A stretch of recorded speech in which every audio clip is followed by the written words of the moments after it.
Good day to everybody out there at See Thy Wealth. Your brother See Thy Wealth. Water your health. Drink a glass of water. So I wanted to come on here and talk about this YouTube algorithm and why YouTube is easy and is opening up the doors for new content creators like myself. Um, I got 100 subscribers right now, and I can imagine that over the next year or so, I'll be in a position to make some money. And that's one of the main reasons why I'm on YouTube. I'm on YouTube to make some money. I'm not on here to just show you what kind of life I live and thinks that shit is cool. I'm on here to make some money. And the way I'll be able to make some money is by being consistent and by giving some value and helping someone else along their journey. And you may say, well, how the hell are you providing value by just coming on here and talk? Because periodically I'll come on here and talk about how to make money in real estate, which is what I do, how you could possibly buy land in Belize and other countries around the world, and how you can monetize off of YouTube. Because eventually I'll be in that position because I know that I have the ability, the consistency, and the commitment to growing on YouTube. And you'll see me from the beginning of where I am now to not being monetized to when I am monetized. And once I get to Belize, because honestly, the Belize videos gets the most videos. They have gotten the most videos so far, consistently. Every once in a while, some gossip, celebrity gossip, that helps because this, those things are always in the algorithm. But the things that help get the most views on YouTube is, from what I'm seeing, is videos where people are talking about YouTube and why you should get on YouTube and how you can monetize and how I got this amount of followers in this amount of days. That is really what's kicking. That's what I've been watching recently, how people are actually monetizing their channel and talking about how you can get this money so quickly. And they didn't just get it overnight. It seems like that. It seems like people are just getting on YouTube and getting paid overnight. But they have channels for 3-5 years in a row to where they've been consistently putting out vlogs and putting out videos. And now that they hit that one video to where they're able to monetize and to get it where they want to get it to, they're able to benefit from that. And I don't see nothing wrong with that. And I actually appreciate all the tips that I've been learning from the cats that's actually putting out information on YouTube and how you should get on here right now. If you don't have a job, you should get on YouTube right now. And I agree. If you have a hobby, if you like watching movies, get on YouTube and talk about the movie that you just watched. People want to hear your perspective. It's 8 billion people on the planet. You're one. If you can't, I shouldn't say that. You can get your group of people that believe in what you're saying, that love you, that love your personality, that want to see you win. People want to see you win. And then you have your individuals that want to see you fail, but who cares about them? Use that energy and turn it into positivity. That's where I'm at with it. I'm starting to not give a damn about the comments. I don't really care about the comments anyway. I definitely don't worry about them. May care about them. There's a difference between caring and worrying. I don't think it's a problem to care about what people think about you. But once you start to worry and it starts to affect your mind and your mental, that's where the problem becomes. So I don't really worry about nothing that anybody says about me. I do care. And I just kind of take what I can from the criticism that I get and I move on. And I really haven't faced much criticism yet. Nobody has really said anything negative. I'm not that big yet. But once I start to get some momentum and I become bigger, then yes, I will get people that are criticizing me. And that's okay. That's the test. How can you deal with people talking about you? If you're coming on YouTube and you're worried about people talking about you and you just want everybody to say the nicest things to you, you're on the wrong platform. You should go somewhere else and only put out pictures that are highlighting the high times of your life. I'm in my mother's living space. She's not here. And I got the space to myself. I'm visiting. Before I leave the country for good, I was trying to spend as much time with my family as possible while I'm trying to handle as much business as possible before I leave. She doesn't mind me coming here. I don't mind being here. It's cozy. It's cold outside. That's the only thing I hate about it. If it was the summertime, I would love being here because it's a great place to be. Have clean beaches, lots of traffic. I love people. I should say I love people, but I love the traffic that's brought when the beaches are open and people are here. But other than that, wintertime, I can't stand being here. But YouTube, I'm strictly on YouTube to make a bag, to get some money, to provide some value, to help someone out that can learn from my mistakes, that can use me from inspiration to say, God damn, this month he came from 6.5 years in prison to now able to come on and buy properties in 7 states. How the hell did he do it? What did he do? You know, and you can go to the notepusher.com to buy my book. It's an ebook. It's not really that expensive. It could tell you how I got involved with real estate. Sometimes I'll come on here and give those particular videos, but right now I'm in the midst of just bouncing off the charts. So if you're interested in how I was able to do 6.5 years in prison to coming home and buying properties in 7 states and one now internationally, you can go to www.thenotepusher.com. THENOTEPUSHER.com. TheNotePusher.com. Not the dope pusher. I don't sell dope no more. That's what I went to jail for, selling dope, being a petty drug dealer. But you can go to thenotepusher.com and see how I was able to turn the life that I fucked up, which was I did 6.5 years in jail, which was a rebound time for me. At least the last 38 months of the time that I did, I took that time and I focused on real estate books. Real estate books to get my real estate license because I thought I wanted to be a real estate agent. I came home, I did real estate for a little bit, got a few listings, and then I realized that's not really what I wanted to do. And I became a loan officer. Then I got involved in real estate as a real estate investor. And that's what I wanted to do. I wanted to make money off of real estate in that way, not to be showing people where they wanted to buy a house at and not to be giving people money for loans, you know, so they can buy a house. I wanted to make money off the real estate residual income, sort of like what YouTube does. It's passive. I can't even say this is passive income, because if it's truly passive income, I wouldn't have to come on here and continue to keep uploading videos. In fact, I'm not making any money off of these videos right now, but in the future, once the subscribers are there, if nobody's watching the videos, there's no passive income. So I have to continue to keep coming on here, being innovative, come up with trending, or speak about trending topics to get the views. And that's what the guy was explaining. He was just like, don't come on YouTube and trying to be original. Don't come on YouTube and trying to be yourself. Don't come on YouTube and just do vlogs. Come on YouTube, follow the algorithm, talk about what the algorithm wants you to talk about, take other people's content, reword it, repurpose it, and then grow from that. But right now, as a new content creator, I can't come on here and be original because nobody gives a damn about me. The only thing people care about is what I can offer them. You see what I'm saying? What information do I have for you? What can you get from me to put yourself in a better position in life? That's what people really want from me. Nobody cares about me. You don't know me. You just want to know what I can offer you. And that's all right, because I want your views as well. Your views and your subscription. I want you to subscribe to my channel, because if you subscribe to my channel, then you'll get to know how I did the 6.5 years in prison, remain and keep my mental sanity, not go on any medication, and be sedated the whole entire time, and come out with my full. Of course, I was institutionalized. Sometimes I feel like I still am. Sometimes I feel like I'm still institutionalized. I will never forget where I came from with that, because I don't ever want to go back. That's why I always try to keep in the back of my mind where I came from when I went there. And because I never want to go back, especially not for drugs. I don't want to go back for anything, but I know life is life. Things happen. But I don't really want to go back to no place to where I'm in someone else's confinement. They can tell me what time to get up, what to eat, when to go to sleep, when I can use the phone, when I can have a visit from my family members and loved ones, and every damn thing else. And when I'm released, I don't want to go through that anymore. That was horrible. That was hell. That was torture.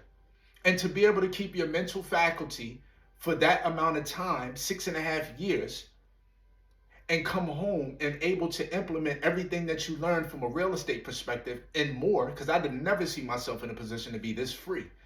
And I'm not rich. I'm just free, financially free, and being super like wealthy in the sense of what people think it is. I'm not wealthy. I don't have massive estates across the globe with, hundreds of millions of dollars in the bank. I'm not that. I'm wealthy in regards to my health.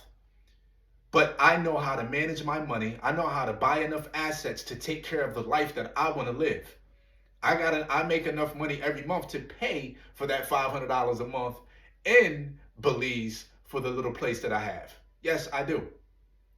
I got a little place that I'm renting right now that I haven't even stayed one night in. My luggage is in there being held. But I make enough money per month through my promissory notes, which is another form of how I make money. That's the real form. To me, that's passive income. To me, promissory notes are passive income. And if you don't know anything about promissory notes, think about it when you go buy a car. When you go buy a car, you'll sign several different documentations. You'll sign the paperwork to buy the car, and then you'll sign paperwork from the loan people that are giving you the money to buy the car, and that's the promissory note. It's basically a promise to pay back the money that they loan you to buy your car. That's a promissory note. The collateral is the car. In the situation with me, I put promissory notes on real estate, houses. The collateral are the houses. So I'll buy a house for a particular amount of money cash. I'll resell that house for usually double what I paid for it. The person that'll pay me or give me the money will put a down payment down, and then I'll execute a promissory note. I'll record a security deed in the first lien position in the county, and then that person pays me back every month until that duration of their loan is over with. 15 years, 20, 30 years, whatever particular interest rate that we set out, and they pay me until I decide I want to sell the note, or until they decide they don't want to pay me, and then I foreclose on them. Now, the collateral in my situation is the house. With the car situation, the collateral is a car. Now, a lot of these places have trackers on the cars, so the cars are able to be tracked if you want to go off with their car. Unless you know where the tracker is, so you could just pull it out. With the house, you can't just take the house and move it to Canada. You can't take the house and fly it to Africa. You can't take the house and move it to Colorado. The house is stuck in Florida. So that's the collateral. The promissory note is basically you signing and saying, hey, C lent me $75,000 for 15 years at 9.5% interest, and I have to pay him back every month until that is paid. That's the promissory note. That's how I make my passive income. Now, with promissory notes, I don't really have to, for me, I don't fix up the properties when I buy them. I'll buy them and then I'll resell them the moment that I get them. I'll try to resell them right away. Somebody will come in and buy them, and then they'll take their hard-working money and they'll fix up my collateral. It's either they do that and start to build equity in a house, or they just go around the corner and buy a place for rent, and they rent somewhere for the rest of their lives to where they can't build any equity. So what the trick to me is to make sure that the mortgage payment that I'm extending to the new buyer, the trick is to make sure that that payment is less than what the local rents are for a house of equal size, equal bedrooms, equal baths, or similar. The trick is to make sure that that monthly mortgage payment is less than the rents in the area. Because if they're not less than the rents in the area, and the house isn't so fixed up, and the house isn't fixed up either, they might as well just go rent somewhere, a place that's fixed up, right? And just bypass yours. But most of the time, my mortgages are a lot, I don't want to say a lot less, but they're significantly less than what the rents are. So people can feel an incentive to come in and say, you know what, I can start to build some equity in it. My name is on the title. Most people feel good because their name is on the title. And in my situation with the mortgage, the name comes on the title, especially in a non-judicial foreclosed estate. I know I'm saying a lot of stuff that may not make sense, but if it's a trust, then it's a deed of my trust. But I don't have a trust that's operating in that manner. But no, most people feel comfortable with the property being, the title being in their name. They put a small down payment down. Yeah, you just bought it for $35,000 and sold it for $70,000. Like, how were you able to do that? And you didn't put any work into it. Because Susie said, you know what? I don't have the whole $70,000 to give to you, but I got $5,000 to put down. I got $5,000 to put down. All right, Susie, you got $5,000 to put down. You got to pay the closing costs. You got to pay a year's worth of insurance up front. And you have to pay the escrow servicing fee that the mortgage servicing company is charging me every month to collect the payments on my behalf. So I work all of that out in the monthly payment. Principal, interest, taxes, insurance, escrow servicing fee. I collect all of that. They call those impounds. Principal, interest, taxes, insurance. Taxes and insurance, that's impounds. That's the money being collected by me every month. So that way, when the taxes are due quarterly, annually, or semi-annually, I have that money that I collected from you being held by the servicing company, and the servicing company pays that money to the taxes, the county taxes. When the insurance, same thing. When the insurance is due yearly, quarterly, or semi-annually, whatever it is, monthly, the money is being collected by the servicing company on my behalf every month, and when that money is due to the insurance company, That money is already there in escrow. They can take that money, write a check, and send it to the insurance company. That way, I know that the taxes are being paid, so the property won't go to a tax sale. That way, I know the insurance is being paid, so the collateral that you have bought from me is being insured, right? So I don't necessarily have to collect the payments every month. All one thing I do is I collect the money that the servicing company is paying. I mean, that the servicing company is collecting on my behalf from you.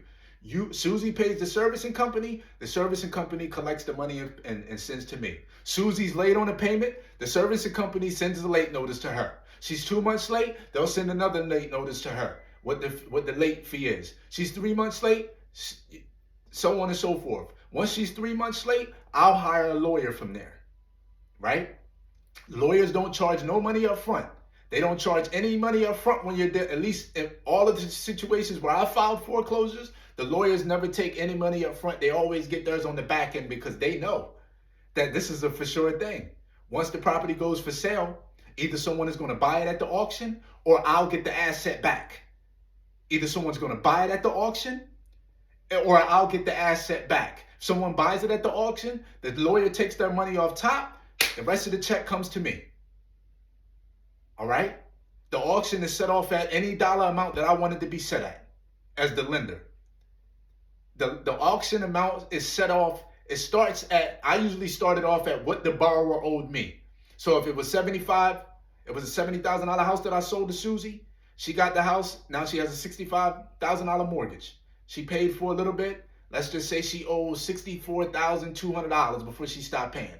That's what I usually start the auction off at, okay? Somebody comes to the auction, they say, you know what, that house ain't worth $64,200. I'm not gonna buy it. The house comes back to me.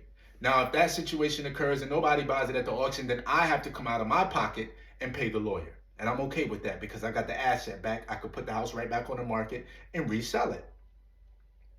You understand? You follow where I'm going? Now, if Susie's a good paying customer or borrower and about 18 months to 24 months go by, I've collected monthly payments every month from her. And I say, you know what? I paid $35,000 for the property. She owes me $63,000 and some change now. Maybe I'll put the note on the market for 55 grand. Okay? Put the note on the market to now sell the note to a note investor, someone that's interested in buying the note, and they now want to collect that interest rate. Because, you know, people having their money sit in the bank, they're not really collecting no interest. So if they put their money in and buying a note, where I'm collecting 9.5% interest, now they've taken their $55,000 out of the bank that they're going to give to me for the note, and now the $55,000 is going to collect 9.5% interest, as opposed to sitting in the bank and not collecting anything. This is a real business. Or if you got 10 notes, I'm going on a whole nother spag, but if you got 10 notes that are worth $500,000, you could take those 10 notes to a local county bank and leverage those notes. It's so many different things you could do with the notes. It's crazy and it's amazing. But you know, essentially that is what I call passive income, because I don't have to collect the payments. I don't have to fix the toilet if it leaks. I don't have to fix a hot water heater if it blows up. I don't have to fix the roof if it catches a leak. I don't have to do anything. Only thing I have to do is collect my monthly payments from the servicing company who collects the payments on my behalf. That is what you call I create my own notes. I've never bought a note from someone else. I have had people that called me and said, hey, we see that you're collecting on this note. Would you accept 5 years worth of payments up front right now and let us, they'll give us 5 years worth of payments so they can collect the money, or they won't give us the full 5 years. So I said 5 months, I meant 5 years. They give us 5 years worth of payments. They'll give us, might be a fraction of that. So then they can make money off of it. It's crazy, and it's incredible the amount of strategies that are involved with making money off of promissory notes. And I like notes that are secured by real estate, because real estate is immovable. You cannot move the land, the property. You cannot. So you're going to pay me, or I'm going to take what you didn't pay me back.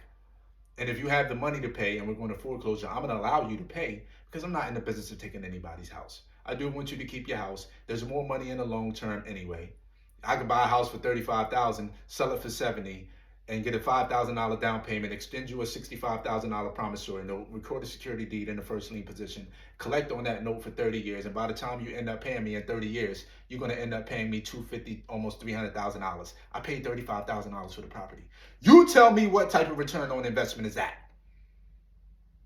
$35,000 for the property. Run the video back. Listen to what I said. Sold it for $70,000. They gave me a $5,000 down payment up front. Okay? They pay me for the next 30 years. By the time you do the math on a calculator, a loan amortization calculator, and see how much that is over 30 years, how much I would have collected. So I've well more than tripled my money on that. Well more. Way more. And in about 5 years, 7 years, I done got all my money back as long as they pay. You make the money when you make the money anyway. Now, if they pay for 13 years and they just decide not to pay, then that's a foreclose on their property. You take the house back. And now you can resell it and do the same thing. Now, at this point, they fixed up the collateral. It looks great now. Now the house looks good. It's in way better condition than it was when you sold it to them. Right? It's a real good game. This is the creme de la creme of real estate. Being the lender. When you're the lender, that is the top of the food chain. Not the wholesaler. Not the person that's fixing and flipping. You could probably make more money doing some of those things, but it takes more of your time. You have to be on the job site doing those things. Hire project managers. Make sure people are doing what they're supposed to do before you cut these checks. In situations like this, you can play the back seat. You can be on the beach. You could be doing whatever you're doing at your son or your daughter's event that they're attending, that they have in school. Whatever. You could be doing whatever. That is real passive income to me. To me. Anyway, that is what I would like to provide on YouTube, giving more in-depth insight on how you can make money with promissory notes, real estate in general, because yeah, you can make money in real estate on apartment buildings. Those are big time deals. Apartment buildings and commercial buildings like storage units and boat storage units and things like that. That's the next best thing for me. Storage units. That's incredible. And there's lots of deals out there like that. But I would like to give value back in that way, to where I can show you how to make money in real estate. I can show you how to make and build a following on YouTube, which is mostly consistency. If you're consistent, I don't care what you're talking about on YouTube. People are going to come to the video. They may not stay for long if you're not talking about anything informative. But if you're talking about things that's informative and you're giving value, people are going to come. In exchange for that, you'll gain their attention. I'll gain your subscribership. I'll gain your viewership. You'll start to share my videos. If you're not stingy with the information, especially if I'm giving you information that's going to help you make money, share it with other people. Everybody's not going to take the information anyway, but at least you're giving them the opportunity to say, you know what? I want to hear what C is talking about. He's talking about health. He's talking about how I can lose weight as opposed to taking Ozempic, which is a hard drug on the body and the kidneys. He's talking about how I can empower myself and get better. He did 6.5 years in prison. He came home. He was able to buy property in 7 states and one internationally. He's giving inspiration and motivation to people that really don't feel like it's any hope. I came home without any car, no license, no house, nothing. I had my family, and I had the knowledge, and I had the ability to say, you know what? I don't want to go back to jail. That's what it takes. As an alcoholic, you have to say, I don't want to drink anymore. As someone who kept getting in trouble for being a petty drug dealer, I had to say, you know what? I don't want to sell drugs anymore. I don't want to go back to jail anymore. So yes, I had my family, but even if I had my family and I wanted to sell drugs still, I would have came home and did the same thing. I didn't want to do that. I wanted to take this shit and go farther with it. I want to be above average. So if you can gain inspiration from my story and what I've been through, that's what I want to give. I want to give back to you in that way. We're using each other. We're creating a balance. You're paying me with your attention. I'm paying you with the knowledge that I've already created and I've gotten from years of experience of failure, mistakes, and doing it and making sure I was able to fine-tune what I was able to get. Go to www.thenotepusher.com. www.thenotepusher.com. It's a small ebook. It'll give you a nice investment tool that you can add to your toolbox, which is what I do now in real estate, which is giving me the ability to go to Belize and live off the grid. If I don't make $1 in Belize, I'll be able to make money off of promissory notes that I have, right? Hopefully you was able to get something for this video. Let me know in the comments what you think about the video. Like the video, share the video, subscribe to the channel. Peace.